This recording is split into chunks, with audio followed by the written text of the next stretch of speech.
नमस्कार मित्रों, आज के इस वीडियो में एक बार फिर से आप सभी का बहुत बहुत हार्दिक स्वागत है।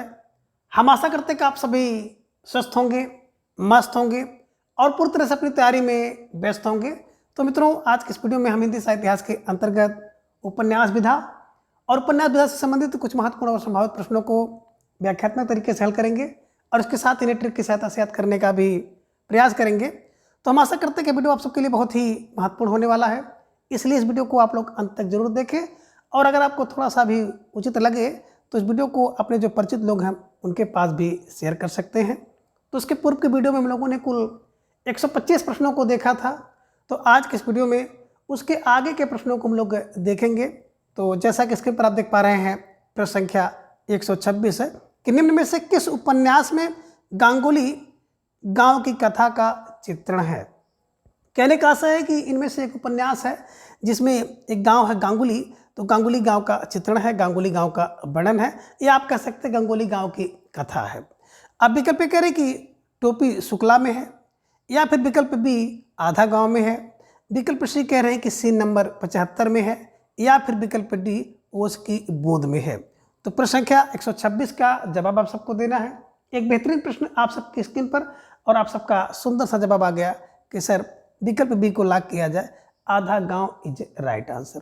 बात करें आधा गांव की, तो आधा गांव उपन्यास 1966 ईस्वी में है ना राही मासूम रजा द्वारा लिखा गया था, और जिसमें गांगुली गांव की जो कथा है उसका वर्णन किया गया है। तो बस दिमाग में बैठा लीजिएगा, गा से गंगुली, गा से गांव, गा से गंगुली, गा से गांव, है ना। तो आधा गांव बिल्कुल गांगुली गांव। आधा गांव कौन है? बोले गांगुली गांव। यानी गांगुली गांव का वर्णन जो है आधे गांव उपन्यास में किया है।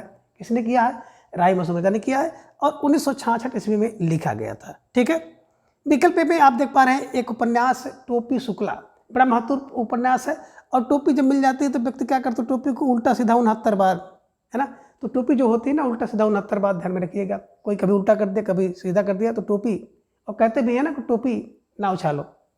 तो टोपी का मतलब हो गया कि 1969 में लिखा गया, जिसमें हिंदू मुस्लिम आप कह सकते दोनों के संबंधों का चित्रण किया गया है, ये ध्यान में रखिएगा। और विकल्प सी में आप देख रहे हैं कि सीन नंबर 75 की बात करें तो सीन नंबर 75 राही मासूम रजा द्वारा 1977 ईस्वी में लिखा गया है, जिसमें 1975 ईस्वी के जो आपातकाल है उसका वर्णन किया गया है, इसीलिए इसका नाम ही दिया गया है कि सीन नंबर 75। और उसके पूर्व के प्रश्न में भी आपने देखा था कि सीन नंबर 75 की बात आती है तो कहाँ से सीन नंबर दिखाई देती है। तो हमने बताया था कि सीन जो हर राह से आप देखते हैं, राह पे जा रहे हैं तो आपको सीन दिखाई देगा, तो यही सीन नंबर 75 है, ध्यान में रखिएगा। ठीक है। और ओस की बूंद की बात करें तो ओस की बूंद उपन्यास की रचना जो है 1970 ईस्वी में, आप कह सकते हैं ओस की बूंद 70, ध्यान में रखिएगा, 70 में किया गया था, जिसमें आप कह सकते हैं हिंदू और मुस्लिम समाज का वर्णन किया गया है। तो बिल्कुल आप सबका जो जवाब था पीपल के बी, है ना, आधा गांव इज राइट आंसर। ठीक है। चलिए आगे प्रश्न संख्या 127 है कि निम्न में से किस उपन्यास में मेरी गांव की कथा है। वेरी वेरी मोस्ट इंपॉर्टेंट प्रश्न, और कई बार परीक्षा में पूछा गया है, तो इस बार भी इस प्रश्न के पूछे जाने की ढेर सारी संभावना है, इसलिए स्टार लगाइए और अपने नोटबुक में दर्ज करिए कि मेरी गांव, है ना, किस उपन्यास की कथा है, या किस उपन्यास में मेरी गांव की कथा है। विकल्प कह रहे हैं कि मैला आंचल में, विकल्प भी कह रहे हैं कि परती परिकथा में, विकल्प सी कह रहे हैं कि दीर्घ तपा में, या फिर विकल्प डी कह रहे हैं कि जुलूस में। तो प्रश्न संख्या 127 का जवाब आप सबको देना है। एक बेहतरीन प्रश्न है और आप सबका सुंदर सा जवाब आ गया कि सर विकल्प ए को लॉक किया जाए, विकल्प ए मैला आंचल इज राइट आंसर। बात करें मैला आंचल की, तो माँ से मेरी, मेरी गाँव और मेरा आंचल, है ना, मेरा गाँव मेरा आंचल है, ध्यान में रखिएगा। यानी कि मेरी गाँव की कथा मैला आंचल में है, तो मेरा गाँव मेरा आंचल है, आंचल माने क्षेत्र होता है, तो मेरा गांव ही तो मेरा आंचल होगा, मेरा क्षेत्र होगा। और 1954 ईस्वी में फणीश्वर नाथ रेणु जी ने लिखा था। तो ये आप ध्यान में रखिएगा कि इस गांव में जो है मेरी गांव की, है ना, कथा का वर्णन है। ठीक है। विकल्प बी में आप देख रहे हैं परती परिकथा। मैंने आपको बताया था कि परती परिकथा कितने बताया सर? 57 एकड़। तो 57 एकड़ प्रति कथा थी, है ना, प्रति कथा 57 एकड़ 1957 में लिखा गया था, जिसमें परानपुर नामक एक गांव है। तो ध्यान रखिएगा, पास से परती, पास से परानपुर। मैं बार बार चर्चा करता हूं, जब भी मैं इसका जिक्र करता हूं तो आपसे इसकी चर्चा कर देता हूं कि परानपुर नामक गांव की कथा का चित्रण है। और दीर्घ तपा, मैंने बताया था जब दीर्घ ताप होता है, आपने गर्मी में देखा होगा ना, तो बिल्कुल तिरछा तिरछा होता है। तिरछा तिरछा का मतलब 63 में, है ना। तो 1963 में लिखा गया था दीर्घ तपा उपन्यास, है ना, बिल्कुल ध्यान में रखिएगा, रेड्डी जी द्वारा, जिसमें भ्रष्टाचार के बीच एक ईमानदार व्यक्ति है ना, उसका वर्णन किया गया, उसकी बेबसी का चित्रण आप देख सकते हैं। और विकल्प डी कह रहे हैं कि जुलूस, तो जुलूस भैया है ना जो होता है वो बड़ा अच्छा होता है, तो जुलूस 65 है ना, 1965 में लिखा गया है, जिसमें पूर्वी पाकिस्तान से आए हुए जो शरणार्थी हैं जो कि पुड़िया ज़िले में आते हैं, तो वो शरणार्थियों की जो समस्या होती है तो उसी समस्या का वर्णन किया गया है, ध्यान में रखिएगा। और जब समस्या होती है शरणार्थियों की तो जुलूस निकालते हैं, कहने का से जुलूस उसको जोड़ लीजिएगा, उसको याद करने का प्रयास करिएगा। तो फिलहाल माँ से मेरी गाँव और माँ से मेला आंचल ध्यान में रखिएगा, और प्रश्न संख्या 27 के विकल्प को आप हमेशा के लिए कंठस्थ कर लीजिए, ठीक है। चलिए, प्रश्न संख्या 128 है कि कथा कहो उर्वशी किसका उपन्यास है ना, कथा कहो उर्वशी किसका उपन्यास है। विकल्प कह रहे कि नागार्जुन का है, विकल्प बी देवेंद्र सत्यार्थी का है, विकल्प सी फणेश्वर नाथ रेणु का है, या फिर विकल्प डी श्रीलाल शुक्ल का है। तो प्रश्न संख्या 128 का जवाब आपको देना है। एक बेहतरीन प्रश्न है, और आप ये कह सकते हैं ना थोड़ा सा नवा प्रश्न है, तो आप सबको सोच समझ के इसका जवाब देना होगा, और धीरे धीरे आप सबका जवाब भी आ गया कि सर विकल्प बी को लॉक किया जाए। तो निश्चित रूप से जिन भाई बहनों का जवाब विकल्प बी, सुंदर तैयारी, उत्कृष्ट तैयारी, और आप सबको ढेर सारी हार्दिक शुभकामना, ठीक है ना। तो देवेंद्र सत्यार्थी। अब देखिए, कथा कहो उर्वशी किसकी, बोले देवेंद्र की, और सप्त अर्थ वाली, तो सत्य अर्थ की कथा कहो, है ना, कथा कहो उर्वशी की, कथा कहो उर्वशी की, जो सत्य अर्थ देती है, ये दिमाग में बैठा लीजिएगा। या आप कह सकते हैं कि सत्य अर्थ वाली उर्वशी की कथा कहो, तो जैसे आपके दिमाग में बैठे, जो बैठ जाए उसे बैठाने का प्रयास करिएगा। और मित्रों, मैं बार बार कहता हूँ कि कोई भी ट्रिक जो है आपके लिए महत्वपूर्ण नहीं होती है, बल्कि कौन सी ट्रिक से आपको हमेशा के लिए याद हो जाता है, याद हो जाए, वही ट्रिक आपके लिए बहुत महत्वपूर्ण होती है। तो फिलहाल आप सभी का जवाब आ गया कि सर विकल्प बी को लॉक किया जाए, Devendra Satyarthi is right answer, ठीक है। चलिए, प्रश्न संख्या 129 है कि बोरावली से बोरी बंदर तक उपन्यास किसका है। अब कह रहे कि बोरावली से बोरी बंदर तक उपन्यास किसका है। विकल्प कह रहे कि शैलेश मटियानी का है, विकल्प बी बलभद्र ठाकुर का है, विकल्प सी राजेंद्र अवस्थी का, या फिर विकल्प डी रामदरस मिश्र का। तो प्रश्न संख्या 129 का जवाब आप सबको देना है। बेहतरीन सा प्रश्न है ना, और कई बार परीक्षा में पूछा गया है, तो परीक्षा में पूछे जाने की संभावना अभी भी इसकी बरकरार है, और आप सबको जवाब देना होगा। तो धीरे धीरे आप सबका जवाब भी आ गया कि सर विकल्प ए को लॉक किया जाए, विकल्प A Shailesh Matiyani is right answer, है ना। अब कैसे दिमाग में बैठाएं कि बोरीवली से बोरी बंदर, है ना, कैसे दिमाग में रखेंगे, और ये लिखा गया कब, 1959 में, ध्यान में रखिए। चलिए, दिमाग में बैठाइए। अब देखिए, कोई व्यक्ति क्या है, बोरीवली से लेकर के बोरी बंदर तक, है ना, अगर 59 चक्कर मारेगा तो भैया वो मटिया ही जाएगा। तो मटियाने का मतलब शैलेश मटियानी को ध्यान में रखिएगा, है ना। अब कोई व्यक्ति जो बोरा लेकर के बोरीवली से बोरी बंदर तक जाएगा, तो बोरीवली, फिर बोरी बंदर, फिर बोरी बंदर, फिर बोरी बंदर, है ना। तो बोरीवली, बोरी बंदर, बोरीवली, बोरी बंदर अगर जाएगा ना, तो भैया चलते चलते मटिया जाएगा, ध्यान में रखिएगा। 59 चक्कर लगाने के बाद मटिया जाएगा, ये ध्यान में रखिएगा। तो मटियाना मतलब मटियानी, ध्यान में रख लीजिएगा, और इसको ऐसे ही दिमाग में छाप लीजिए, ठीक है। चलिए, आगे प्रश्न संख्या 130 है कि बिना दरवाजे का घर किसका उपन्यास है। विकल्प कह रहे हैं कि गुलशेर खां का है, विकल्प बी राही मासूम रजा का है, विकल्प सी रामदरस मिश्र का है, या फिर विकल्प डी हिमांशु जोशी का है। तो प्रश्न संख्या 130 का जवाब आप सबको देना है। बेहतरीन प्रश्न, और आप सबका सुंदर सा जवाब आया कि सर विकल्प सी को लॉक किया जाए, रामदरस मिश्र इज राइट आंसर। बिल्कुल सही जवाब, सुंदर तैयारी, और आप सबको ढेर सारी हार्दिक शुभकामना, आप सबको ढेर सारी बिल्कुल बधाई। क्या है कि रामदरस मिश्र। अब कैसे दिमाग में रखेंगे, देखिए, बिना दरवाजे का घर किसका है, बोले राम के दरस, है ना। अगर राम का दरस लेना है तो भैया बिना दरवाजे का घर देखेंगे, उसमें है। और आप लोग ये दिमाग में बैठा लीजिएगा कि राम का दरस के लिए राम का जो घर होता है बिना दरवाजे के हमेशा खुला रहता है। तो राम का दरस पाने के लिए बिना दरवाजे का घर, तो बिना दरवाजे का घर किसका होगा, बोले सर रामदरस का है। और बिना दरवाजे के घर में कौन रहते हैं, रामदरस रहते हैं। तो रामदरस का मतलब है रामदरस मिश्र को बिना दरवाजे के घर, इनके द्वारा लिखा गया उपन्यास है। छाप लीजिए, बैठा लीजिए, ठीक है। चलिए, प्रश्न संख्या 131 है कि ग्रामम नवाम किसका उपन्यास है। विकल्प कह रहे हैं कि विवेकी राय का है, विकल्प भी कह रहे हैं कि यशपाल जी का है, विकल्प सी कह रहे कि रामदास मिश्र का है, या फिर विकल्प डी राजेंद्र अवस्थी का है। तो बिल्कुल प्रश्न संख्या 131 का जवाब आप सबको देना है, ग्राम नमाम उपन्यास किसका है। और आप सबका जवाब भी आ गया कि सर विकल्प ए को लॉक किया जाए। विकल्प ए विवेकी राय इज राइट आंसर। तो जिन भाई बहनों का जवाब विकल्प ए विवेकी राय है, निश्चित रूप से आप सब बधाई के पात्र हैं और आप सबकी जो तैयारी है बिल्कुल दिख रही है। तो निश्चित रूप से आप सबको जो अपनी तैयारी है ना, इसको ऐसे ही बरकरार रखना है, आगे बिल्कुल और भी अधिक प्रयास करना है ताकि आप सबका चयन भी हो और आप सबको अपने घर के बगल ही विद्यालय मिल जाए, तो सारी समस्या आपकी समाप्त हो जाएगी। ठीक है ना। अब कैसे दिमाग में बैठाएंगे? देखिए मित्रों, बात करें विवेकी, जो विवेकी व्यक्ति है, जिसके पास विवेक है, ज्ञान है, समझ है ना, मैं बार बार सूत्र बताता हूँ, वो ग्रामम नमाम, अपने ग्राम को नमाम करता है, नमस्कार करता है, प्रणाम करता है ना। क्यों? क्योंकि गांव से ही व्यक्ति बड़ा होता है, गांव में ही पढ़ा है और गांव से जब आगे बढ़ के जाता है तो उसको ग्राम को नमाम करना चाहिए। आप लोग अपना गांव शहर छोड़ करके इस समय तैयारी कर रहे हैं प्रयागराज में, लखनऊ में और कानपुर में, तो निश्चित रूप से आप सबको है ना बिल्कुल इस चीज़ का एकदम बिल्कुल है ना सारा चीज़ अनुभव पता है कि ग्रामम नमाम विवेकी राय। तो जो विवेकी वाला व्यक्ति है, विवेक जिसके पास वो ग्राम को नमन करता है और 1-2 बार नहीं बल्कि 97 बार नमन करता है। 97। अब 97 फार 1997 में ध्यान में रखिएगा। ठीक है, चलिए। तो संख्या 132 है कि भगवान दास मोरलवाल का उपन्यास कौन सा है। विकल्प ए कह रहे काला पहाड़ है, विकल्प बी कह रहे कि बाबुल तेरे देश में है, विकल्प सी कह रहे रेत, या फिर विकल्प डी उपयुक्त सभी। तो प्रश्न संख्या 132 का जवाब आप सबको देना है। सुंदर सा प्रश्न आप सबकी स्क्रीन पर, और जवाब के लिए आपके पास है 4 विकल्प, काला पहाड़, बाबुल तेरे देश में, रेत और उपयुक्त सभी। तो कौन सा जवाब आप सबका सही है? और आप सबने बिल्कुल सरकारी जवाब विकल्प डी को चयन किया कि सर विकल्प डी जो कि सरकारी उत्तर होता है, सरकारी जवाब है, सरकारी विकल्प है, आप सबने चुना। तो निश्चित रूप से आप सबकी जो तैयारी है बहुत बेहतरीन है, खास तौर से डी के मामले में तो बिल्कुल कहना ही नहीं है। ठीक है, सही जवाब, सुंदर तैयारी।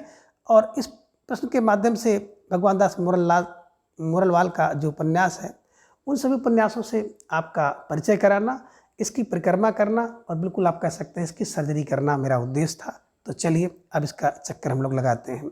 बात करें भगवान दास मोरलवाल, तो मोरलवाल को आप कर लीजिए मार्वल। क्या है? मार्वल। अब भैया मार्बल कहाँ मिलेगा? मार्बल, अब धन मार्बल को आप कहते हैं ना संगमरमर, तो मार्बल दिमाग में बैठा लीजिएगा, मार्बल। अब मार्बल कहाँ मिलेगा?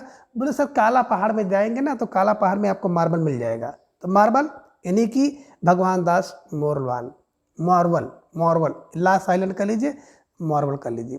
तो मोरलवाल, मार्बल कहाँ मिलेगा? काला पहाड़ पे मिलेगा। बाबुल तेरे देश में, है ना, बाबुल के देश में तो ढेर सारा मार्बल है, मार्बल कहाँ मिलेगा? बाबुल तेरे देश में। और रेत में, जहाँ पे रेत है ना वहाँ पे मार्बल मिलेगा। ये ध्यान में रखिएगा कि जैसे देखिए रेत, बाबुल तेरे देश में, काला पहाड़, बस दिमाग बैठा लीजिए कि भैया यहाँ पे मार्बल मिलता है। तो मार्बल का मतलब मोरवाल, और मोरवाल का मतलब हो गया भगवान दास मोरवाल को ध्यान में बैठा लीजिएगा। ठीक है, चलिए आगे। प्रश्न संख्या 133 है कि सेमल का बीज और अग्नि बीज किसका उपन्यास है। यहाँ पे देखिए सेमल का बीज नहीं बल्कि गलती से हो गया है बीज, तो यहाँ पे होना चाहिए था सेमल का फूल, है ना, सेमल का फूल होता है, सेमल का बीज नहीं होता है। तो सेमल का फूल और अग्निबीज किसका उपन्यास है। विकल्प कह रहे कि मार्कंडेय जी का है, विकल्प बी अमृत राय का है, विकल्प सी जगदीश माथुर का है, या फिर विकल्प डी भीष्म साहनी का। तो प्रश्न संख्या 133 का जवाब आप सबको देना है।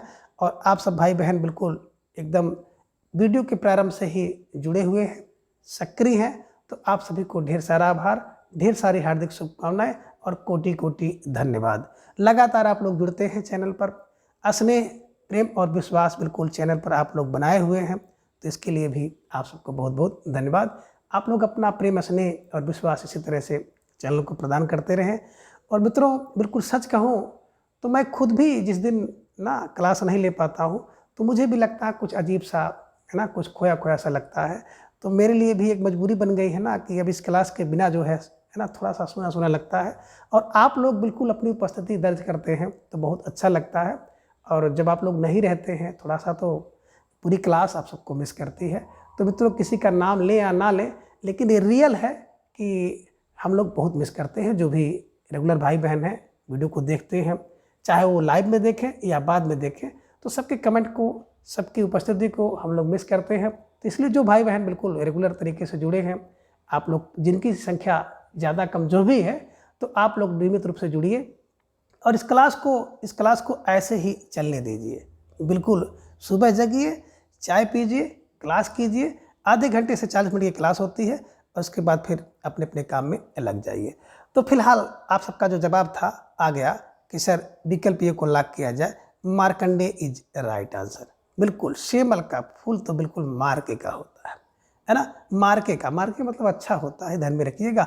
और अग्निबीज तो भैया मार्के का है, तो मार्के मतलब मार्कंडे, मार्के मतलब मार्के, मार्के का शेमल का फूल मार्के का है, अग्नि का बीज मार्के का है, तो मार्के फार मार्कंडे को ध्यान में रखिएगा, याद कर लीजिए और बिल्कुल स्टार लगा करके इसे अपने नोटबुक में दर्ज कर लीजिए। ठीक है, चलिए आगे प्रश्न संख्या 134 है कि निम्न में से कौन सा उपन्यास अमृत राय का है। विकल्प ये कह रहे हैं कि बीज है, विकल्प बी नागफनी का देश है, विकल्प सी कह रहे हैं हाथी के दांत, या फिर विकल्प डी उपयुक्त है सभी। तो प्रश्न संख्या 134 का जवाब सबको देना है। बेहतरीन प्रश्न है और आप सबका जवाब भी आ गया कि सर विकल्प डी सरकारी जवाब को लॉक किया जाए, तो बिल्कुल विकल्प डी सही जवाब है। सुंदर तैयारी आप सबकी दिख रही है और कैसे इसे दिमाग में बैठाएं, तो बिल्कुल यहाँ से लीजिए अमृत राय। अब अमृत क्या है, देखिए मित्रों, बात करें बीज से अमृत होता है, किसी भी है ना बिल्कुल पौधे का फल का वृक्ष का जो बीज होता है वो उसके लिए अमृत होता है, मतलब उसी बीज में तो अमृत छिपा है। जब बीज जमेगा अंकुरित होगा तो निश्चित रूप से अमृत निकलेगा, तो बीज तो अमृत है, तो अमृत फार अमृत राय, ध्यान रखिएगा। और नागफनी का देश, भैया नागफनी का जो देश होता है ना बिल्कुल अमृत का देश है, तो नागफनी के बीच में अगर कोई व्यक्ति पहुंच जाए तो समझ लीजिए वहाँ से जब लौटेगा तो अमृत मान के चलिए कि अमृत है। तो नागफनी का देश अमृत का देश है, तो अमृत राय का है, ध्यान में रखिएगा। और हाथी का दांत अमृत देता है, अमृत मतलब आप समझ लीजिए कि ना बहुत बहुमूल्य है ना। और कहते भी हैं कि हाथी का दांत बड़ा कीमती होता है, तो इस दिमाग में रखिएगा हाथी का दांत अमृत का है ना। तो आप दिमाग में बैठाइए कि बीज में अमृत है, नागफनी के देश में अमृत है और हाथी के दांत में अमृत है, तो अमृत का मतलब अमृत राय ध्यान में रखिएगा और इन्हें ऐसे ही कंठस्थ कर लीजिएगा। ठीक है, चलिए अब आगे है प्रश्न संख्या 135 कि अमरकांत का उपन्यास कौन सा है। विकल्प कह रहे कि सूखा पत्ता, आकाश पक्षी, काले उजाले, विकल्प बी कह रहे ग्राम सेवका, बीच की दीवार और सुखजीवी है, विकल्प सी कह रहे कि सुंदर पांडे की पतोहू, इन्हीं हथियारों से, या फिर विकल्प डी उपयुक्त सभी हैं। तो प्रश्न संख्या 135 का जवाब आप सबको देना है। एक बेहतरीन प्रश्न है और आप सबका उतना ही सुंदर जवाब आया कि सर विकल्प डी को लॉक किया जाए, विकल्प डी उपयुक्त सभी इज राइट आंसर। सुंदर तैयारी और बहुत अच्छा आप लोग जो जवाब दे रहे हैं, रिस्पॉन्स दे रहे हैं, बहुत अच्छा। ठीक है, अब कैसे दिमाग में बैठाएं, तो देखिए मित्रों, बात करें अमरकांत की, तो अमरकांत को हम लोग करते हैं अमर हो जाता है। अब व्यक्ति कैसे अमर होता है ये देखिए, सूखा पत्ता जो होता है ना, तो सूखा पत्ता गिरकर अमर हो जाता है, या आप कह सकते हैं कि सूख कर अमर हो जाता है, ध्यान में रखिएगा। सूखा पत्ता सूख कर अमर हो गया। आकाश पक्षी, पक्षी आकाश का है ना, पक्षी आकाश पाकर बिल्कुल अमर हो जाता है। काला उजाला है ना, जो काला कोठरी में था, मुसीबत में था, संकट में था, और काले व्यक्ति को जब उजाला मिलता है, यानी कि प्रकाश मिलता है, सुख मिलता है ना, तो अमर हो जाता है। तो काला उजाला पा के अमर हो गया, ठीक है ना। सूखा पत्ता, बिल्कुल पत्ता सूख के अमर हो गया। आकाश का पक्षी आकाश में जाके अमर हो गया, और काला उजाला पा के अमर हो गया। ग्राम सेवका जो थी ना, ग्राम की सेवा करके अमर हो गई। बीच की दीवार, बिल्कुल भैया बीच में दीवार पड़ गई, तो बीच में दीवार पड़ करके वो दीवार अमर हो गई, है ना। और सुखजीवी, तो भैया सुखजीवी जो सुख से जी रहा था ना, वो सुख में जी करके अमर हो गया। तो अमर का मतलब है अमरकांत के उपन्यास ध्यान में रखिएगा। और सुंदर की पतोहू बिल्कुल अमर हो गई, तो सुंदर पाड़े की पतोहू अमर हो गई, ध्यान में रखिएगा। सुंदर पाड़े की पतोहू पाड़े की सेवा करके अमर हो गई होगी, ठीक है, ये ध्यान में रखिएगा। और इन्हीं हथियारों से न जाने कितने लोग अमर हो गए, ये ध्यान में रखिएगा। तो अमर का मतलब अमरकांत को ध्यान में रखिएगा और इन सारे उपन्यासों को इसी क्लू की सहायता से याद करने का प्रयास करिएगा, ठीक है। चलिए आगे प्रश्न संख्या 136 है कि भीष्म साहनी का उपन्यास कौन सा है। विकल्प कह रहे कि झड़ोखा है, कड़िया, तमस या बसंती। विकल्प बी में मैयादास की माड़ी। विकल्प सी कह रहे हैं कि कुंतो, नीलू, नीलमा, नीलूफर है, या फिर विकल्प डी उपयुक्त सभी है। तो प्रश्न संख्या 136 का जवाब आप सबको देना है। एक बेहतरीन प्रश्न है कि कौन सा उपन्यास भीष्म साहनी का है, और आप सबका जवाब आया कि सर विकल्प डी सरकारी जवाब को लॉक किया जाए। तो सरकारी जवाब विकल्प डी इज राइट आंसर। और इस प्रश्न का उद्देश्य था ना कि बिल्कुल जो भीष्म साहनी के प्रसिद्ध उपन्यास हैं, है ना, महत्वपूर्ण उपन्यास हैं, तो उन सभी उपन्यासों का रट्टा लगा लिया जाए, चक्कर लगा लिया जाए। तो बिल्कुल आप सब चक्कर लगाइए, रट्टा लगाइए, है ना। बिल्कुल क्या है, झक तब मारो कुंती जब नीलू नीलमा लोफड़ हो जाए। ट्रिक यही है कि झक झरोखा, का से कड़ियाँ, तब ता से तमस, बा से बसंती। तो झक तब मारो, मारो, है ना, तब मारो। कुंती, तो मैया दास की माड़ी को मारो कर लीजिए। कुंती कुंतो, झक तब मारो कुंतो जब नीलू नीलमा लोफर हो जाए। तो ध्यान में रखिएगा, ठीक है। और इसी क्लू से याद करेंगे तो निश्चित रूप से आपको ये क्रम है ना, एक क्रम भी आपका सही हो जाएगा कि झक तब मारो, है ना, कुंतो जब नीलू नीलमा लोफर हो जाए। झक की बात करते हैं तो झा से झरोखा, का से कड़ियाँ, ता से तमस, बा से बसंती, मैया से मैया दास की माड़ी, और कुंतो से कुंतो, नीलू नीलमा लोफर। बात करें यहाँ पे झक झरोखा। अब झरोखे की बात करते हैं तो झरोखा जो बनवाया जाता है ना, वो बिल्कुल 6x7 का होता है। अब 6x7 का झरोखा मैंने 1967 में। कड़ियाँ 1-2 नहीं होती हैं भैया, कड़ियाँ 70 होती हैं, ध्यान में रखिएगा। तमस माने अंधेरा, जब अंधेरा होता है ना तो बिल्कुल 73 होता है 1973 में। अब बसंती 80, अब बसंती 80 की हो गई है। कौन सी बसंती, शोले वाली बसंती ना, अब 80 की हो गई, ध्यान में रखिएगा, ठीक है ना। तो बसंती अब 80 की हो गई, तो 1980 में लिखा गया। और मैया दास की माड़ी, तो मैया दास की माड़ी तो 1988 में, अट्ठे है ना, इट्ठे इट्ठे है। देखिए कहते हैं माड़ी कहाँ, बोले इट्ठे इट्ठे माड़ी है, माड़ी यही ठे ठे, यही ठे है। तो माड़ी ध्यान में रखिएगा, मैया दास की माड़ी यही ठे, यही ठे ठे ठे 88 में। और कुंतो की बात करते हैं ना, तो बिल्कुल कुंतो इनके द्वारा लिखा गया एक बड़ा प्रसिद्ध उपन्यास है ना, कुंतो। और नीलू नीलमा लोफर हो गए, तो बिल्कुल 2002 में लिखा गया है, तो ध्यान में रखिएगा, ठीक है ना। तो आई होप कि बिल्कुल ये सभी उपन्यास और इनका जो रचना काल आपको याद गया होगा कि झरोखा 6x7 का, कड़ियाँ 70, तमस बिल्कुल 73 में, बसंती 80 की हो गई, और मैया दास की माड़ी यहीं पे है, ठे है ना, 88 में, और बिल्कुल कुंतु और नीलू नीलिमा लोफर, ठीक है। चलिए अब आगे है प्रश्न संख्या 137 कि दूसरा भूतनाथ किसका उपन्यास है। विकल्प ए कह रहे कि देवकीनंदन खत्री का है, विकल्प बी दुर्गा प्रसाद खत्री का है, विकल्प सी विशंबरनाथ उपाध्याय का है, या फिर विकल्प डी हृदयेश का है। तो प्रश्न संख्या 137 का जवाब आप सबको देना है। एक बेहतरीन प्रश्न आप सबकी स्क्रीन पर, और सुंदर सा जवाब आप सबका आ गया कि सर विकल्प सी को लॉक किया जाए, Vishambarnath Upadhyay is right answer, है ना। देखिए जो दूसरा भूतनाथ है ना, बोले सर जो दूसरा भूतनाथ है वो विश्व भर में घूम रहा है, तो विश्व भर में का मतलब हो गया विशंबरनाथ उपाध्याय, ध्यान में रखिएगा, ठीक है ना। तो दूसरा भूतनाथ बोले सर, है ना, विश्व भर में घूम रहा है, और 1985 में लिखा गया था, तो ध्यान में रखिएगा। बात करें देवकीनंदन खत्री, तो देवकीनंदन खत्री का भूतनाथ है, और जिसे दुर्गा प्रसाद खत्री जी ने उसको पूरा किया था, एक अपूर्ण उपन्यास, ध्यान में रखिएगा। और दूसरा जो भूतनाथ है ना वो विश्व भर में है, तो विश्व भर का मतलब विशंबरनाथ शर्मा, विशंबरनाथ उपाध्याय, ठीक है। चलिए तो शर्मा नहीं बल्कि उपाध्याय ध्यान में रखिएगा, ठीक है। चलिए प्रश्न 138 है कि सफेद घोड़ा लाल सवार उपन्यास किसका है। विकल्प कह रहे कि हृदयेश का है, विकल्प बी कह रहे कि बदी उजमा का है, विकल्प सी जगदम्बा प्रसाद सिंह का है, या फिर विकल्प डी काशीनाथ सिंह का है। तो प्रश्न संख्या 138 का जवाब आप सबको देना है। एक बेहतरीन प्रश्न है आप सबकी परीक्षा के दृष्टिकोण से, और आप सबका जवाब भी आ गया कि सर विकल्प ए को लॉक किया जाए, हृदयेश इज राइट आंसर, है ना। देखिए सफ़ेद घोड़ा हो और उस पर लाल सवार हो ना, तो उसको हृदय में बसाया जाता है, उसे हृदय में रखा जाता है। गहरी बड़ा सुंदर लग रहा है कि सफ़ेद घोड़े पर लाल सवार, ये ध्यान में रखिएगा कि सफ़ेद घोड़ा लाल सवार हृदयेश का है, ध्यान में रखिएगा, ठीक है ना। स्टार लगा करके नोटबुक में दर्ज करिए और इसे याद करने का प्रयास करिए। और अभी ढेर सारी प्रश्नोत्तरी जब मेरे द्वारा कराई जाएगी ना, तो यही सब प्रश्न रिपीट होंगे, फिर आपको पता चलेगा कि आपकी तैयारी कितनी, है ना, बेहतर हो पाई है, ठीक है। चलिए आगे प्रश्न 139 है कि काशीनाथ सिंह का कौन सा, काशीनाथ सिंह का उपन्यास कौन सा है। विकल्प कह रहे काशी का 80, विकल्प बी अपना मोर्चा, विकल्प सी रेहन पर रघु, या फिर विकल्प डी उपयुक्त सभी। तो प्रश्न संख्या 139 का जवाब आप सबको देना है। बेहतरीन प्रश्न आप सबका है कि काशीनाथ सिंह का कौन सा उपन्यास है, और जवाब के रूप में आपके सामने हैं 4 विकल्प, विकल्प ए काशी काशी, विकल्प बी अपना मोर्चा, विकल्प सी रेहन पर रघु, या फिर विकल्प डी उपयुक्त सभी। तो आप सबका जवाब भी आ गया कि सर विकल्प डी सरकारी जो जवाब है इसको लॉक किया जाए। तो निश्चित रूप से जिन भाई बहनों का जवाब विकल्प डी था सही जवाब, अच्छी तैयारी, है ना।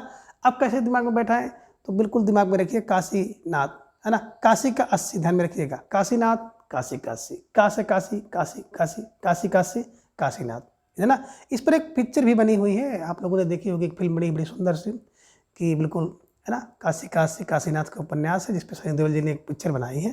ठीक है। अपना मोर्चा, अब भाई अपने मोर्चे की बात करते हैं ना, तो अपना मोर्चा तो काशी से है ना। और अपना मोर्चा आपने देखा होगा कि मोदी जी ने अपना मोर्चा कहाँ से, काशी से खोला, तो अपना मोर्चा काशी से। और रेहन पर रघु काशी में रहता है, तो काशी में रहता है, ध्यान में रखिएगा। ठीक है, चलिए आगे प्रश्न संख्या 140 है कि बदी उजमा का कौन सा उपन्यास फटेंसी शैली में लिखा है। विकल्प कह रहे हैं कि एक चूहे की मौत, विकल्प बी छाकों की वापसी, विकल्प सी आपुरुष, या फिर विकल्प डी छठा तंत्र। तो प्रश्न संख्या 140 का जवाब आप सबको देना है कि बदी उजमा का कौन सा उपन्यास है जो कि फटेंसी शैली में लिखा गया है। और आप सबका सुंदर सा जवाब आ गया कि सर विकल्प ए को लॉक किया जाए, एक चूहे की मौत इज राइट आंसर, है ना। तो बिल्कुल सही है कि जब देखिए बदी उजमा की बात करते हैं ना, तो एक चूहे की जब मौत हो जाती है तो लोग बिल्कुल फटेंसी हो जाते हैं, ध्यान में रखिएगा, है ना। चलिए आगे प्रश्न संख्या 141 है कि निम्न में सही मिलान नहीं है। विकल्प कह रहे हैं कि सर्कस और इसके जो रचनाकार हैं संजीव हैं, विकल्प भी कह रहे हैं कि समरशेष और इसके जो रचनाकार हैं अब्दुल बिस्मिल्लाह हैं, विकल्प सी कह रहे हैं कि शून्य चौखट और इसके रचनाकार सर्वेश्वर दयाल सक्सेना है, या फिर विकल्प डी सफ़ेद चेहरा और इसके जो उपन्यासकार हैं राजकमल हैं। तो कह रहे कौन एक सही नहीं है, कौन एक असंगत है, कौन एक विकल्प गलत है। तो सोच समझकर विचार करिए, इसके बाद जवाब दीजिए। तो आप सबका जवाब भी आ गया कि सर विकल्प डी को लॉक किया जाए। सफ़ेद चेहरा जो है ना राजकमल का नहीं है, बल्कि सफ़ेद चेहरा जिसके पास लक्ष्मी होती है। तो लक्ष्मी का मतलब है लक्ष्मीकांत वर्मा को ध्यान में रखिएगा, ठीक है ना। सफ़ेद चेहरा किसका है, जिसके पास बिल्कुल लक्ष्मी होती है उसका चेहरा सफ़ेद होता है, ये ध्यान में आप रखिएगा। तो निश्चित रूप से जो आप सबका जवाब था विकल्प डी इज राइट आंसर, है ना। राजकमल नहीं बल्कि किसको, लक्ष्मीकांत वर्मा को रखना था, ठीक है। सा से सर्कस, सा से संजीव, समरशेष है अब्दुल बिस्मिल्लाह, शून्य चौखट सर्वेश्वर दयाल सक्सेना, ध्यान में रखिएगा, ठीक है। प्रश्न संख्या 142 है कि लालटेन की छत किसका उपन्यास है। विकल्प कह रहे हैं कि निर्मल वर्मा का, विकल्प बी दुष्यंत कुमार का, विकल्प सी कृष्ण बलदेव वैद का, या फिर विकल्प डी राजकमल का। तो प्रश्न संख्या 142 का जवाब आप सबको देना है। बेहतरीन प्रश्न आप सबकी स्क्रीन पर, और आप सबका सुंदर सा जवाब आ गया कि सर विकल्प ए को लॉक किया जाए, Nirmal Verma is right answer, है ना। बिल्कुल सही जवाब है। तो आप दिमाग में कैसे बैठाएंगे कि लालटेन की छत जो निर्मल होती है, निर्मल कौन होती है, बोले सर लालटेन की छत जो होती है निर्मल होती है, तो निर्मल को बैठा लीजिएगा। लालटेन की छत निर्मल होती है, ये ध्यान में रखिएगा, ठीक है। चलिए प्रश्न संख्या 43 है कि सफ़ेद मेमना उपन्यास किसका है। विकल्प कह रहे कि मनोहर श्याम जोशी का है, विकल्प बी सुरेंद्र वर्मा का है, विकल्प सी बीरेंद्र जैन का है, या फिर विकल्प डी मणि मधुकर का है। तो प्रश्न संख्या 143 का जवाब आप सबका आ गया कि सर विकल्प डी को लॉक किया जाए, मणि मधुकर इज राइट आंसर, है ना। तो बिल्कुल जो सफ़ेद मेमना होता है ना वो बिल्कुल मधुकर होता है। तो माँ से मेमना, माँ से मणि, माँ से मधुकर, माँ से मेमना, माँ से मणि, माँ से मधुकर को ध्यान में रखिएगा। तो निश्चित रूप से जो आप सबका जवाब था सफ़ेद मेमना, विकल्प D Mani Madhukar is right answer, ठीक है। चलिए आगे प्रश्न संख्या 144 है कि आपका बंटी और महाभोज उपन्यास किसका है। विकल्प कह रहे कि मन्नू भंडारी का है, विकल्प बी ममता कालिया का है, विकल्प सी मृदुला गर्ग का है, या फिर विकल्प डी शिवानी का है। तो प्रश्न संख्या 144 का जवाब आप सबको देना है। बेहतरीन प्रश्न आप सबके स्क्रीन पर, सुंदर सा जवाब आप सबका आ गया कि आपका बंटी और महाभोज, विकल्प ए मन्नू भंडारी का, है ना। तो आपका जो बंटी है ना वो कहाँ, भंडारे में गया। तो भंडारे में गया किसके लिए, बोले सर महाभोज के लिए। तो भोज के लिए, है ना, ध्यान में रखिएगा कि आपका बंटी और महाभोज भंडारे में जाते हैं, ठीक है। चलिए आगे प्रश्न संख्या 145 है चितकुबरा उपन्यास किसका है। विकल्प कह रहे हैं कि उषा प्रेमदा का है, विकल्प बी कृष्णा सोबती का, विकल्प सी ममता कालिया का, या फिर विकल्प डी मृदुला गर्ग का। तो प्रश्न संख्या 145 का जवाब सबको देना है। बेहतरीन प्रश्न है और धीरे धीरे आप सबका जवाब भी आ गया कि सर विकल्प डी को लॉक किया जाए, Mridula Garg is right answer, है ना। इसके पूर्व अपने देखा है कि कठगुलाब मृदुल होता है, चितकोबरा को भी दिमाग में रखिए कि चितकोबरा भी मृदुल होता है, और उससे उसके हिस्से की धूप भी मृदुल होती है, ध्यान में रखिएगा। जो वंशज होते हैं, खासतौर अपने वंशज होते हैं ना, वो मृदुल होते हैं, ध्यान में रखिएगा। अनित्य, एक उपन्यास है अनित्य, अनित्य भी मृदुल होता है। मैं और मैं, कहते हैं मैं और मैं मृदुल होते हैं, ध्यान में रखिएगा। ये निश्चित रूप से जो उपन्यास थे मृदुला गर्ग के हैं, ठीक है। चलिए बात करें उषा प्रेमदा की, तो कुछ महत्वपूर्ण उपन्यास जिनमें आप देखेंगे 55 खंबे, लाल दीवारें, रुकोगी नहीं राधिका रानी, है ना, शेष यात्रा, अंतर्वशी, है ना, तो ये ध्यान में रखिएगा। किसरा सोबती की बात करते हैं तो इनका उपन्यास है मृत्यु मरजानी, सूरजमुखी अंधेरे के, जिंदगी नामा और दिलो दानिश तथा समय सरगम, ध्यान में रखिएगा। और ममता कालिया की बात करते हैं तो इनका एक उपन्यास है बेघर, नरक दर दरक, प्रेम कहानी, है ना, ये ध्यान में रखिएगा। एक उपन्यास लड़कियां, और एक तो आपने बिल्कुल रटा ही हुआ, एक पत्नी की नोट, एक पत्नी को अपने नोट से ममता होती है, ठीक है। तो फिलहाल प्रश्न संख्या 145 का विकल्प डी इज राइट आंसर। प्रश्न संख्या 146 है कि आओ पेपे घर चले उपन्यास किसका है। विकल्प ए कह रहे कि मैत्री पुष्पा का है, विकल्प बी चित्रा मुदगल का है, विकल्प सी प्रभा खेतान का है, या फिर विकल्प डी अलका का है। तो प्रश्न संख्या 146 का जवाब सबको देना है, और आप सबका जवाब भी आ गया कि सर विकल्प सी को लॉक किया जाए, है ना, Prabha Khetan is right answer, है ना। आओ पेपे घर चले कहाँ से, बोले खेतन से, खेतन से, खेत से, कहाँ चले, घर चले। तो आओ पेपे घर चले कहाँ, खेत से, तो खेत का मतलब प्रभा खेतान को ध्यान में रख लीजिएगा, ठीक है ना। ये मेरे ख्याल से हिंदी के एकमात्र साहित्यकार रचनाकार हैं जो कि बिल्कुल जिनके नाम में खेत लगा हुआ है। और आप हिंदी के एकमात्र साहित्यकार को देखेंगे जिनके नाम में वृक्ष लगा है, राम वृक्ष बेनीपुरी। और हिंदी के एकमात्र रचनाकार आपको मिलेंगे, है ना, जिनका नाम बिल्कुल स्त्री का नाम है, जिसे बाल भी रखते थे, सुमित्रा नंदन पंत, है ना। तो कहने का आशा कुछ ऐसी चीज़ें हैं जिनको क्लू बना करके अगर दिमाग में बैठाया जाए तो हमेशा के लिए बैठ जाएगा, और उसे भूलने का बिल्कुल कोई चांस ही नहीं रहता है, ठीक है। चलिए प्रश्न संख्या 147 है कि अजय शकुन बंटी और मीरा किस उपन्यास के पात्र हैं। विकल्प ए कह रहे हैं कि यह पत्र बंधु था, विकल्प बी आपका बंटी, विकल्प सी मैला आंचल, या फिर विकल्प डी है त्याग पत्र। तो प्रश्न संख्या 147 का जवाब दीजिए, और आप सबका जवाब भी आ गया कि सर अजय शकुन बंटी और मीरा विकल्प बी आपका बंटी उपन्यास के पात्र हैं, ध्यान में रखिएगा, ठीक है। चलिए, और आपका बंटी भी आपने देखा मन्नू भंडारी द्वारा लिखा गया है ना, 1971 में, ठीक है। बात करें विकल्प ये तो यह पथबंधु था, नरेश मेहता द्वारा लिखा गया है ना, जिसमें प्रमुख पात्र श्रीधर हैं, इंदु हैं, दीदी हैं, मालती हैं, सरस्वती हैं, और एक पात्र बिस्ना है, ठीक है ना। मैला आंचल की बात करते अभी आपने देखा कि 57, है ना, एकड़ मैला आंचल है, तो 1957 में लिखा गया रेणु जी द्वारा, जिनमें बावन दास, बलदेव और कालीचरण प्रमुख पात्र हैं। त्याग पत्र की बात करते हैं जैनेन्द्र द्वारा लिखा गया 1937 में, तीनों एक साथ त्याग पत्र देते हैं, स्त्री की विद्रोही स्वभाव के कारण, ध्यान में रखिए, इसका प्रमुख वो है। और मृणाल, शीला और प्रमोद इसके प्रमुख पात्र हैं, ठीक है ना। तो फिलहाल जो प्रश्न संख्या 147 का विकल्प बी आपका बंटी इज राइट आंसर। प्रश्न संख्या 148 है कि मुन्नी मोबाइल किसका उपन्यास है। विकल्प ए कह रहे हैं कि प्रभाकर माचवे का है, विकल्प बी रणेंद्र का है, विकल्प सी प्रदीप सौरभ का, या फिर विकल्प डी इला डालमिया का है। तो प्रश्न संख्या 148 का जवाब सबको देना है, और ये बिल्कुल नए उपन्यास हैं, और नए उपन्यास या नई रचनाओं की चर्चा आप लोग बार बार कर रहे हैं कि सर नई जो रचनाएं हैं उस पर भी कुछ प्रश्न निर्माण किया जाए, उसको भी प्रस्तुत किया जाए। तो मित्रों थोड़ा सा टाइम मिलेगा तो बिल्कुल उस पर भी, है ना, प्रश्नावली बेहतरीन तरीके से कराई जाएगी, सब कुछ आपको मिलेगा। बिल्कुल धैर्य रखिए, विश्वास रखिए, और मेरे साथ जुड़े रहिए। निश्चित रूप से मेरे प्रयास को, मेरे परिश्रम को आप देख सकते हैं कि लगभग 900 कुछ, यानी कि 1000 के आसपास जो क्लासें यूट्यूब पर मेरे द्वारा ली जा चुकी हैं, और बिल्कुल, है ना, इतना छोटा चैनल और इतनी क्लासें आप कहीं भी नहीं पा सकते हैं, और फ्री की भी हैं, ये भी आप ध्यान में रखिएगा, ठीक है ना। बात करें मुन्नी मोबाइल, तो बिल्कुल मुन्नी को मोबाइल कौन देता है, प्रदीप और सौरभ मिल करके देते हैं, तो ध्यान में रखिएगा, प्रदीप सौरभ। तो जिन भाई बहनों का जवाब विकल्प सी प्रदीप सौरभ था, है ना, बहुत बहुत हार्दिक आभार और सुंदर तैयारी, ठीक है। चलिए बात करें प्रभाकर माचवे जी का, तो आप देख रहे हैं ना, तो बिल्कुल एक बड़े महत्वपूर्ण आप कह सकते हैं रचनाकार हैं। रणेंद्र जी की एक रचना ग्लोबल गांव के देवता बड़ी प्रसिद्ध रचना है और बिल्कुल धूम मचाई थी, है ना। इला डालमिया का भी एक रचना है कि छत पर अपड़ा, छत पर अपड़ा ये ध्यान में रख लीजिएगा। ठीक है, चलिए आगे प्रश्न संख्या 149 है कि एक कस्बे का नोट किसका उपन्यास है। विकल्प ये कह रहे हैं कि महेंद्र भल्ला का है, विकल्प बी ममता कालिया का है, विकल्प सी नीलेश रघुवंशी का है, या फिर विकल्प डी गुलाब राय का है।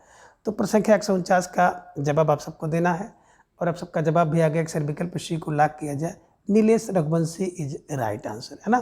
देखिए कस्बे का नोट तो भैया नीलेश रघुवंशी का है। कस्बे में कौन, रुक्का वंश है। तो कभी कभी देखे होंगे कोई कस्बा होता है ना, किसी के नाम से हो जाता है उसका नाम। तो कस्बे का नोट्स नीलेश रघुवंशी है ना। कस्बा है तो भैया कस्बा रघुवंशी है, रघुवंशियों का कस्बा है नीलेश रघुवंशी, ध्यान में रख लीजिएगा। ठीक है, महेंद्र भल्ला की बात करें तो भला कौन करता है, बोले पति के नोट से भला होता है। ममता कालिया की बात करें तो पत्नी को अपने नोट से ममता होती है, ध्यान में रखिएगा। और नीलेश रघुवंशी तो भैया कस्बे का नोट है, ध्यान में रख लीजिएगा। गुलाब राय तो इससे मिलते जुलते नहीं है। ठीक है ना। और ठलुआ कलाम इनका आप लोग जानते होंगे, बड़ा प्रसिद्ध इनकी रचना है। ठीक है, चलिए आगे प्रश्न संख्या 150 है कि काल कथा उपन्यास किसका है। विकल्प ए करें कि योगेश गुप्त का है, विकल्प बी कामता नाथ का है, विकल्प सी कुसुम कुमार का है, या फिर विकल्प डी कमाल कुमार का। तो प्रश्न संख्या 150 का जवाब आप सबको देना है। एक बेहतरीन प्रश्न है आप सबकी स्क्रीन पर और सुंदर सा जवाब आप सबका आ गया कि सर विकल्प बी को लॉक किया जाए, कामता नाथ इज राइट आंसर, है ना। बिल्कुल काल कथा की बात करें तो भैया काल कथा किसकी है, बोले कामता नाथ की। तो कामता नाथ की काल कथा ध्यान में रख लीजिएगा और इसे ऐसे ही बिल्कुल अपने दिमाग में हमेशा के लिए छाप लीजिए। तो काल कथा कामता नाथ की। तो मित्रों आज के इस वीडियो में बस इतना। अगले वीडियो में हम इसके अगले भाग को जानेंगे और प्रत्येक दिन सुबह 7 बजे आप हमारे साथ जुड़ करके हिंदी साहित्य से संबंधित प्रश्नोत्तरी की तैयारी करें। प्रत्येक दिन शाम को 3:40 पर हिंदी व्याकरण की प्रश्नोत्तरी के लिए जुड़ें और प्रत्येक रविवार को 125 टीजीटी पीजीटी हिंदी से संबंधित जो प्रश्नोत्तरी होती है मेरे द्वारा कराई जाती है। तो आप सब भाई बहन जो चैनल पर नए हैं, चैनल को सब्सक्राइब करके हमारे साथ जुड़ जाएं और प्रत्येक दिन सुबह 7 बजे और शाम को 3:40 पर और प्रत्येक रविवार को 7 बजे जरूर जुड़े। तो आज की इस वीडियो में हम विदा लेना चाहेंगे। अगले वीडियो में मिलते हैं, तब तक के लिए बिल्कुल नमस्कार, बाय बाय।